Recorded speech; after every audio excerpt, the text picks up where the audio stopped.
So over here, when we're going to estimate the vote for Trump, and let's just say it's Trump versus one other candidate, okay, and it's not, 3 or 4 of them.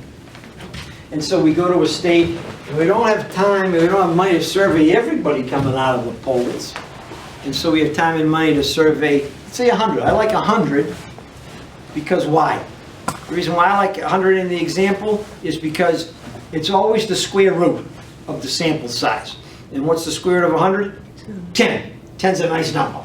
It doesn't have to be 100, it could be 65. As long as it's above 30, we're going to be fine. And so let's say once again n is equal to 100. So we have time and money to survey 100 voters as the poll. And so what's the question that we ask them? We say, hey, could you tell us who you voted for? And it's just 2 candidates. And let's say that of this 100,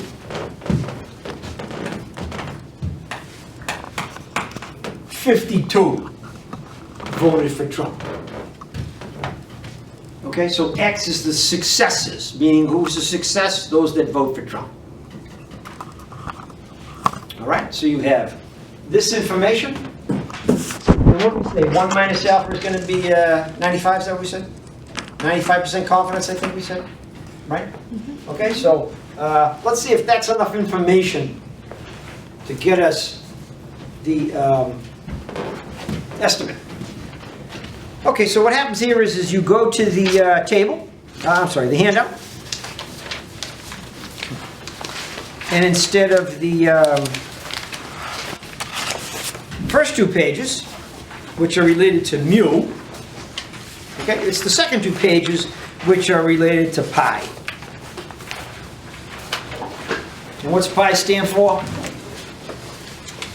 Population proportion. Population proportion. So what we're estimating is what percentage of the population is going to vote for Trump. And we're going to take a sample and do our construction. And so what does it say about large populations and small populations? Same thing. If you know the FPC, the finite population correction factor, you should take it into consideration. Okay? And let's say for some reason we don't know what it is. We usually do, let's say we don't, so it's an easier formula for me to construct here. And so, therefore we have a large population, correct? So if we have a large population, is there a choice in formulas? No, there's only one. And what kind of a distribution is it? It's a Z. It's a Z distribution. So when we do population proportions, it's always going to be a Z.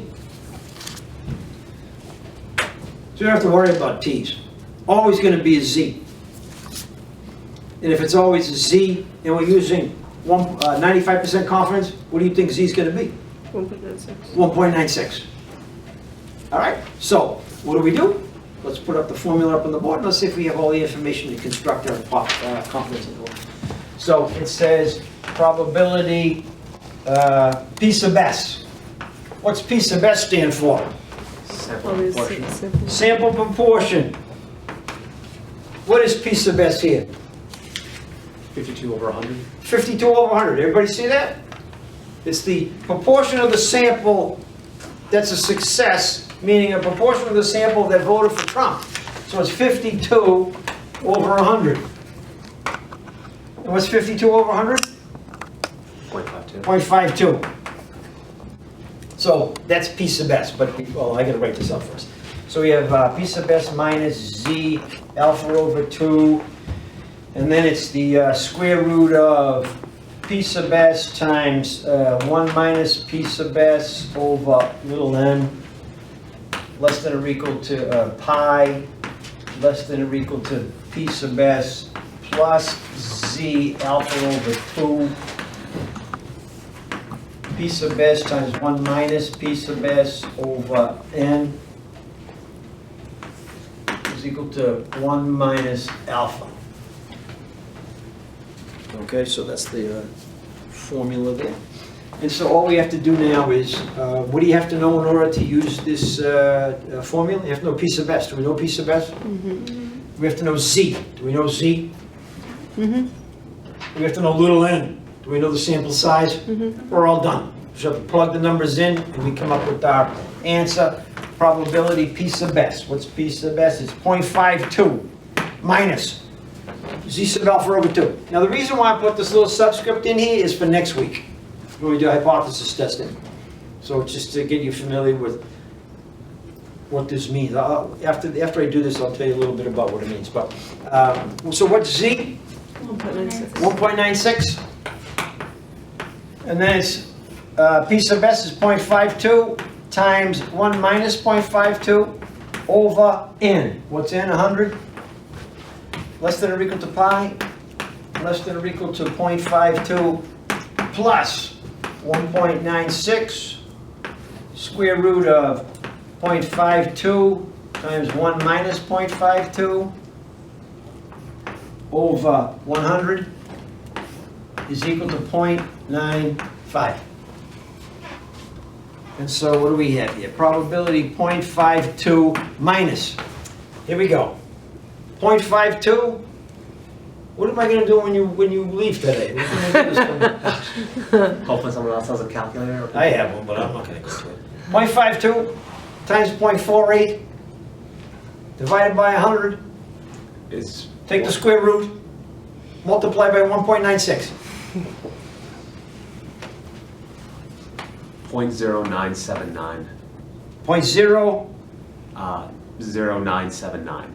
0979. Yeah. 0.098. Really, it's that big? Yeah. 48? It's the square root, everything on the square root is 0.05.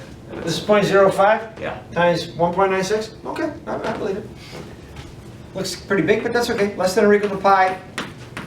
Less than or equal to 0.52 plus 0.098 is equal to 0.95. And so it says here probability 0.52 minus 0.098 is what? 0.432? Is that right? So I just want to double check my math. Let's see, 10 would be 0.52. No, this is 0.422. Is that right? It is, yep, 0.422. Okay, less than or equal to pi, less than or equal to 0.618.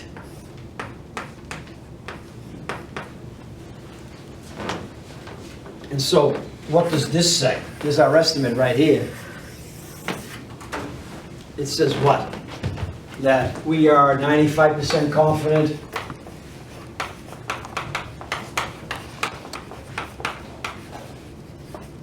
that pi percent to vote Trump is between 0.422 and 0.618. And so if you need 50% to win the election, what does that say? It's there. It could happen. That says, who knows? We can't predict it. He could get 42, or he could get 62 or 61.8, but somewhere in between. So we can't really. It's too close to call, as they say. Okay, but they usually survey more than 100. They usually survey like 500. And so let's change the only thing here from 100 to 500. Let's see what happens when you go from 100 to 500. So this changes to a 5. This changes here to a 5. This changes here to a 5. And so what is 0.52? Would we have to change the x then, or like the probability?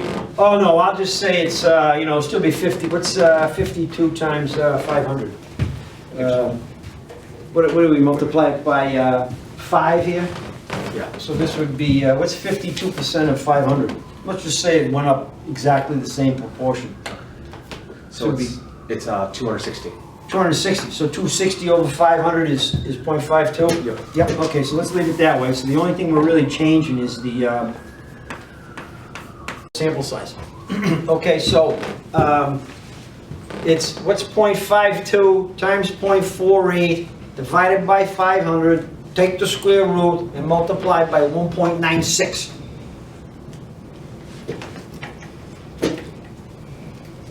Uh, 0.043. Still, okay, That's 0.4. Yeah, 0.044 actually. Okay, 4344, well, it's still gonna be too close to call here, but.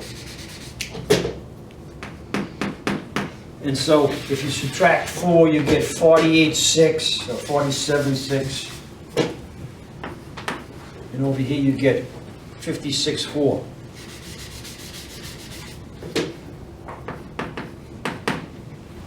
Much tighter interval, but because because the low's at 47.6, they still could lose. That's still too close to call. And most of the time when you see something where they go, oh, and so-and-so's at 52%. Because when you watch these polls, they're like, oh, and so-and-so's at 0.52 or 52%. I go, no, he's not. He's really at 52% plus or minus 4.4%. You can't use a point estimate in statistics because that's just the sample. That's just these people. That's just these 500 people. And in statistics, the probability that your sample mean is exactly the parameter is slim. It could be close, but it's slim. And so what we do here in statistics is we say, okay, we're going to base everything on probability. We're going to use the central limit theorem. We're going to come back. We're going to use the sample size. We're going to use the sample proportion, the proportion, etc. We're going to use how much confidence we have. We're going to plug it in. And so mathematically, through statistics, that's the best you can say.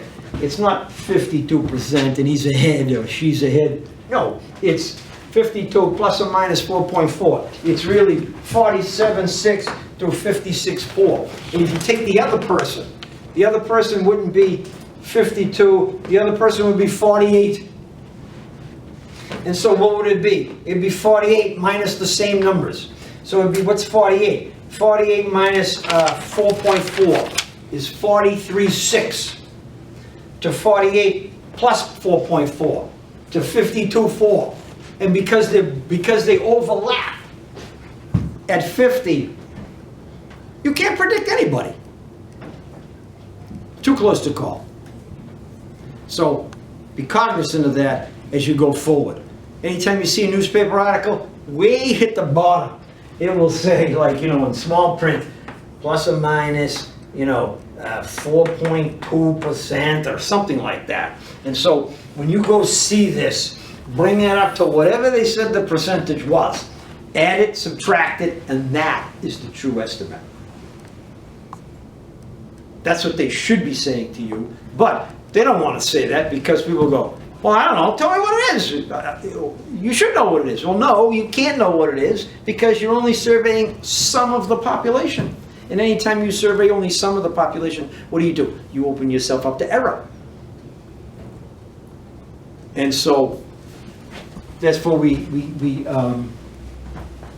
construct confidence intervals, and that's the true way to estimate for whatever the parameter is. And it's also a function of whatever your level of confidence is. Okay? Anybody have any questions on confidence interval construction by use of,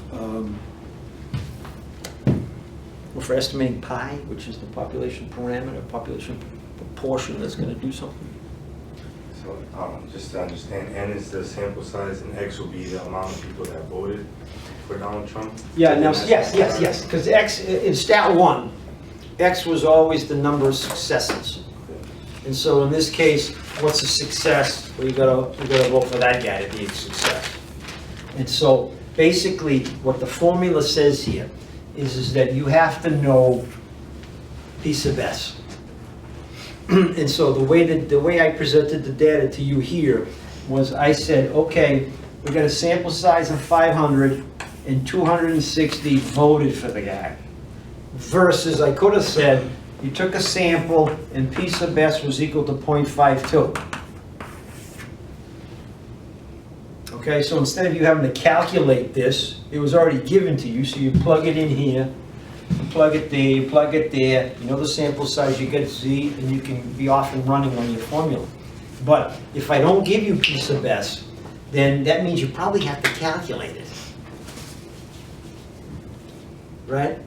So there's two ways I could present it. I could say, and of a sample of 500, 260 voted for the guy. Or I could say, in a sample of 500, 52% voted for the guy. It's the same thing. Except, like I said, I gave you the decimal to already place in there, whereas if I gave you this, you'd have to calculate the decimal yourself, I mean the percentage yourself. And so on the final, or on a homework, I kind of do it both ways. Sometimes I give you the percentage, sometimes I just give you the raw data, knowing that if you're going to use this formula, you have to calculate the sample proportion. Okay? Now also, on a you know, when we were doing X bar, when we were estimating U, and you know, you have to calculate X bar in the other formula, the sample mean. A lot of times I'll say, oh, and the sample mean is 52 or 85 or whatever the number was, 87, right? Every now and then I'll say, here, here's the data. You do this, you do the confidence interval. What does that mean? You have to calculate the sample mean. You have to calculate the sample standard deviation. I just give you the data. Hey, if I just give you the data, you have to know how to calculate a sample mean, but everybody does. But you also have to know how to calculate the sample standard deviation, which some don't remember how to do it because they haven't practiced it or they haven't done it. And so, because this is statistics too, if you don't know how to calculate a sample standard deviation on the final exam, I get very upset. Because I say, I told those students in day one that every test they're going to have to calculate this. They still don't know it. Bad answer. Okay, so make sure you know how to do the sample standard deviation. And even though I'm telling you right here, some of you still won't know how to do it. So make sure you do it. Okay, so I gave the handout. Everybody has that. Page 314 is the confidence interval for a population proportion. There's the formula in box 9-4. There's the sample proportion. Actually, it looks like they use just a P in this case. A small P to calculate the population sample on 9-3. I have a little subscript there for P sub S means the population sample size. And so the finite population correction factor is on page 320, 321. And so that is the end of this chapter. Okay, and so let me just give you one more thing. Let's take a look at this Z sub alpha over 2. And the reason why I like to present it this way is because it gives you information. So, in this case over here, as in the, well, we'll do Z sub alpha over 2 first. In the formulas, you can see that for confidence interval construction, when you use Z, it has a subscript. Everybody see the subscript down there by Z? It says alpha over 2. So, with 95% confidence, which this is right here, okay, what is the subscript? Meaning, what is alpha divided by 2 when you know this? What's alpha over here? 0.05. Because 1 minus 0.05 is 0.95. So alpha is 0.05. So if I go over here, and we have Z 0.05 divided by 2, it's equal to Z 0.0250. Right? Because half of 5 is 2.5. Correct? And that subscript is the area in the tail of the distribution. This is Z. This is the area in the tail. And so if this is the area in the tail, and here it's 0.0250, that's the tail. What's the Z? If the area in the tail is 0.025, that means that this area right here is 0.4750, because 0.4750 plus 0.0250 is 0.5. So this right has to, this here has to be minus 1.96. Okay, so that little subscript gives you information, but it's more for next class. Because I have to give you another table, and it's related to the T-table. Because if you look at this T-table over here, there's a few ways that the T-table is presented. See all the shaded in areas?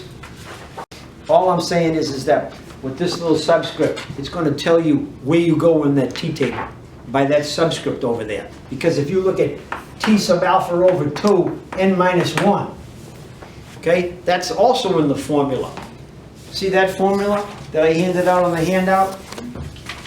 The subscript on the T, if you have a T, what does it say? It says T subscript alpha over 2 n minus 1. See the subscript right there? And so what does that say? That says right here, well, what's alpha over 2? 0.025, so it's going to be T 0.025, and what's n minus 1? That's degrees of freedom. That's the degrees of freedom, so it's telling you where to go in the table. And so let's say it was 99. 99 degrees of freedom, you go to 99 degrees of freedom, you go over to the 0.025, and the 0.025 is going to be what? If you look at this T-table, let's go to 99 degrees of freedom. You go to the T-table. So what column is it? For confidence interval construction, it's pretty easy because it says, oh, 95% use this column. But it says here, is this a one-tailed test or a two-tailed test? And we'll get to that later as to how do you determine if it's a one-tailed test versus a two-tailed test. But let's say that this is a two-tailed test. Two-tailed test, what's the area in the tail? 0.025? What's the T?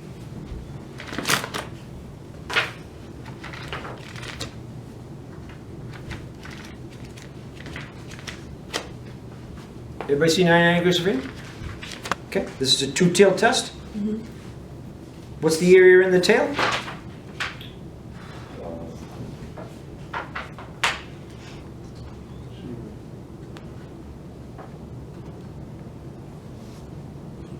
Yeah. Yeah, 1.94. Yeah, I should have said a one-tailed test. So if it's a two-tailed test and it was the 0.250, it's not given, so is that like next week or something? Yeah, you know, I'm going to go over this next week. I'm going to go over this Okay. table next week. I'm just trying to give you a heads up as to, basically what I'm trying to do is tell you, there's some information in here. And that information in the subscript we can use today and next week. That's all I'm bringing up. But it's better for us to go a little bit more in depth into it next week.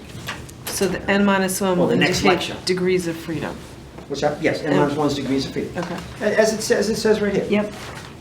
Okay, n minus 1 is the degrees of freedom in constructing a confidence interval, given the information that we have, if you have a t distribution. If you had a z distribution, then just use the z table. Okay? Okay, so, we'll end, and I'll hang around for anybody. One sample test of hypothesis. And so you remember last week, what we did was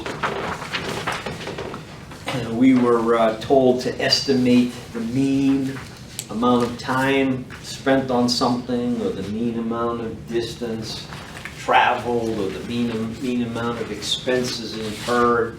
And so what one does is, because we don't have time and we don't have money to survey everybody in the population, we end up sampling some of the population, taking the sample statistics, inputting them into a confidence interval. And once we input all of the statistics and all of the information into the confidence interval, we come up with an estimate that says something to the effect that we're 95% confident that the average time spent doing something is somewhere between 32 and 42 minutes with 95% confidence.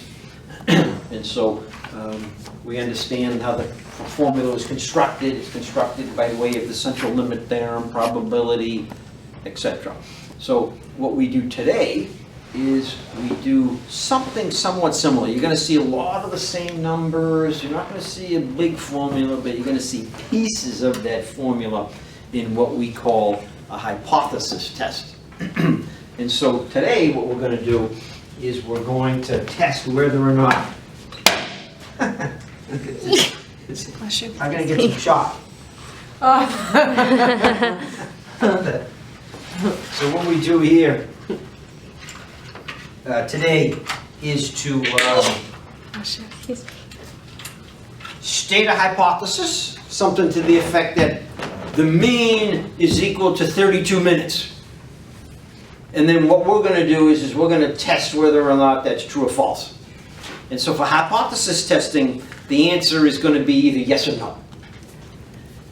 True, false, based on what the hypothesis is. And so therefore, when we do hypothesis testing in this class, you have to show me more than just the answer yes or no. I'm not going to accept yes as all the work and as the answer as to whether or not the hypothesis is true, because anybody can just say yes. So you have to show me all of the different steps that one has to take in hypothesis testing. And so what I'm going to do is I'm going to write the steps down over here. And there's it's pretty simple.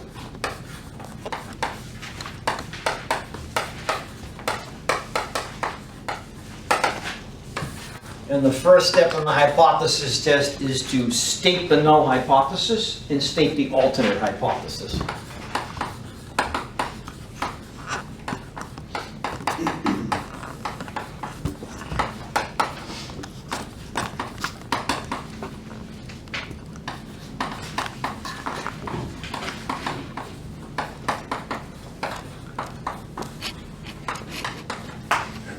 And so maybe we'll do as an example,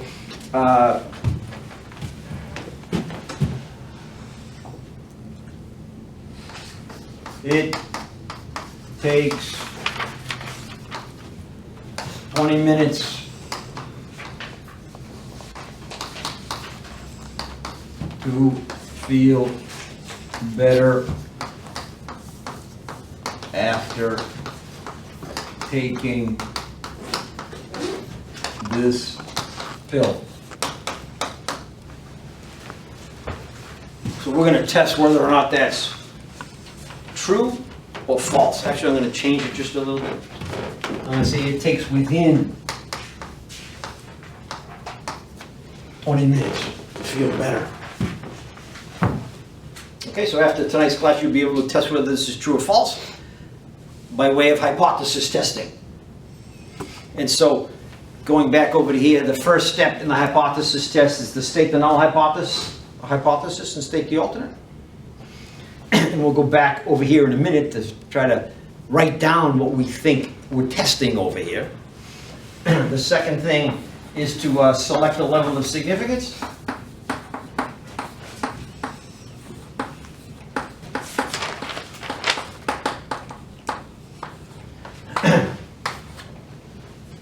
And the level of significance is alpha. What was the level of confidence last week? How was that designated? It was designated 1 minus alpha, correct? Mm-hmm. So in this case, the level of significance is alpha. And so what kind of confidence levels were we using last week? 95%? 99%? Every now and then 90%.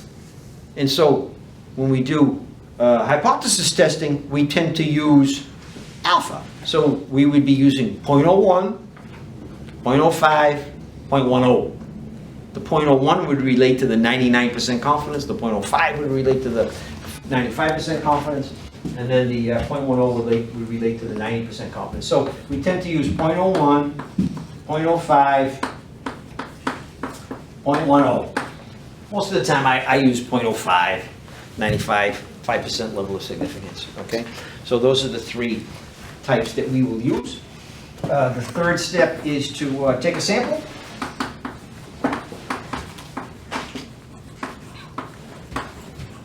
Of size N, little m. Okay, because once again, we don't have time and money to survey everybody. And so what we do is we